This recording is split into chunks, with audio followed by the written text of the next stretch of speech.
रहे हैं कि आप सबके बीच पूरे प्रशासनिक अमले के वरिष्ठ अधिकारी हैं, कि नहीं है? और आपके उत्साह के लिए मैं आपको साधुवाद देना चाहूंगी कि इतनी गर्मी में आप लोग एक उत्साह के साथ में, एक विश्वास के साथ में यहाँ पर हम सबके बीच में उपस्थित हुए हैं, अपनी बातों को रखा है, अपनी समस्याओं को प्रमुखता से रखा है। एक बार जोरदार ताली आपके अभिनंदन करने के लिए।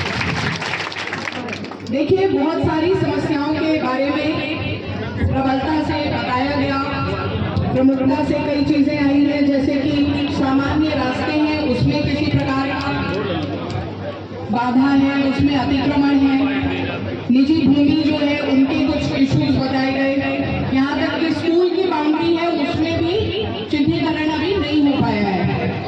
तो इस प्रकार की जो समस्याएं हैं जो भूमि संबंधी हैं, उसमें अभी आपको एसडीएम साहब ने बहुत ही उनमें गंभीरता प्रदर्शित की है और एक टीम गठित कर दी है।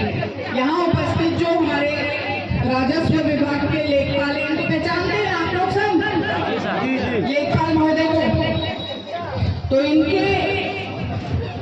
नेतृत्व में आप इसमें ये जो पहचान रहे हैं ना, भ्रमण करते हैं कि नहीं करते हैं? चलिए बढ़िया है, भ्रमण करते हैं। तो अब ये आप काम जो है, लेकिन ये जो काम बहुत दिनों के लंबित हैं, इन कार्यों को पूर्ति करवाइए। दिक्कत केवल ये थी कि ये गांव चकबंदी में चल रहा था, और चकबंदी में जब प्रक्रियाधीन होता है तो कई चीनी के भी लेखपाल मौजूद हैं, वरिष्ठ अधिकारी यहाँ मौजूद हैं।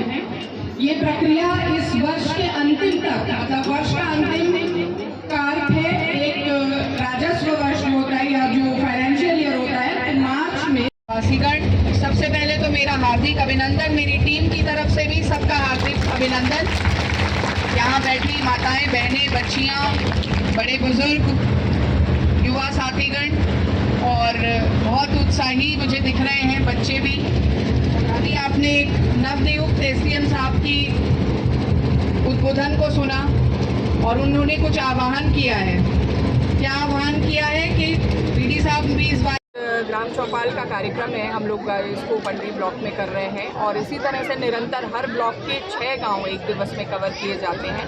और ये कार्यक्रम जो है वो इस पर आधारित है कि हम लोग जो सरकार की जन कल्याणकारी योजनाएं हैं, उन योजनाओं का धरातल पर किस तरह क्रियान्वयन हो रहा है, उसमें क्या कमियां हैं, लोगों की समस्याएं हैं तो उनका मौके पे निस्तारण किस प्रकार से संभव है, सीधा संवाद करके लोगों के भीतर एक विश्वास विकसित करने का उद्देश्य है कि प्रशासन जो है वो पूरी प्रतिबद्धता से जो भी जन कल्याणकारी योजनाएं हैं उनको धरातल पे उतारने के लिए प्रतिबद्ध है और इस बात के लिए भी संकल्पित है कि हर समस्या का जो है निराकरण लोगों को उनके द्वार तक मिले। तो ये इस क्रम में आज हम लोगों ने इस चौपाल को यहाँ आयोजित किया है खैरा गांव में और अन्य और भी 5 गांव जो हैं, 6 गांव हैं, ऐसे करके कवर कर रहे हैं पर डे। तो बहुत सारा इसका अच्छा परिणाम भी देखने को मिला है। विगत वर्ष में हम लोगों ने पूरे 96 विलेजेस कवर किए थे। इस वर्ष भी पूरी उसी तर्ज पर हम लोग करीब 100 गाँव को कवर करेंगे और लोगों तक पहुंचकर हर संभव मदद करेंगे। मैं क्या है देखिए, इससे एक ये भाव उत्पन्न हुआ, ये एक थॉट था कि लोगों के बीच में जब पहुंच रहे हैं, सीधा संवाद बना रहे हैं, तो वो दूरियां भी मिटनी चाहिए और हर व्यक्ति को एक सहजता महसूस होनी चाहिए कि प्रशासन जो है वो कोई बहुत दूर नहीं है, किसी प्रकार की दूरी नहीं है, एक सहज भाव उत्पन्न हो, एक विश्वास और प्रगाढ़ हो। उसी ध्येय के साथ आज हम लोग यहाँ पर बैठे हैं और सबके बीच में बैठे हैं तो और बेहतर परिणाम आने के जो भी शिकायत कारण के लिए हम लोगों ने, हमारा जो डीएसटीओ कार्यालय है, सबसे पहले तो हम इसकी सूचीबद्धता करते हैं और हर विभाग से इसकी फॉलोअप लेते हैं। तो विदिन 7 डेज इसका फॉलोअप हम इंश्योर करते हैं। जहाँ कुछ मांग आधारित रिलेटेड इश्यूज़ हैं, जैसे मकान, आवास, इनमें समय लगता है, तो उस रूप से इनकी सूचीबद्धता करते हैं और हर शिकायतकर्ता को अवगत कराते हैं।